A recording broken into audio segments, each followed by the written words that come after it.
தமிழக வெற்றி கழகம் தொடர்ந்து பல அவதூறுகளை கரூர் ஸ்டாம்பிடுக்கு அப்புறம் பரப்பிக்கிட்டே இருக்காங்க. 41 பேரை எப்படி இவங்க 4 மணி நேரத்துல போஸ்ட்மார்ட்டம் பண்ணாங்க? 4 மணி நேரத்துல 40 போஸ்ட்மார்ட்டம் நடக்கல.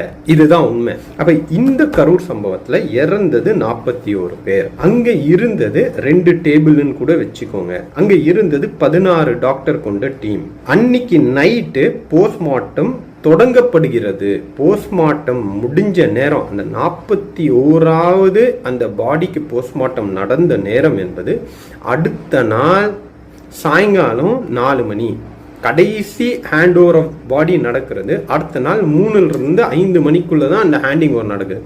அப்ப என்னன்னா, சனிக்கிழமை 7:30 மணிக்கு சாயங்காலம் 7:30 PM நடந்த இன்சிடென்ட்டுக்கு கடைசியா போஸ்ட்மார்ட்டம் நடக்கிறது அடுத்த நாள் சாயங்காலம் 4 மணின்னு வச்சுப்போமே. அப்போ கிட்டத்தட்ட 20 மணி நேரத்துக்கு நடந்திருக்கிறது போஸ்ட்மார்ட்டமுக்கான ப்ராசஸ். 20 மணி நேரம். சரி, ஒரு 4 மணி நேரம் தள்ளி ஆரம்பிச்சிருந்தாலும் 16 மணி நேரம் நடந்திருக்கிறது 41 பாடிகளுக்கான போஸ்ட்மார்ட்டம். அவ்வளோ நேரம் எடுத்துக்கிட்டு தான் கொடுத்துருக்காங்க.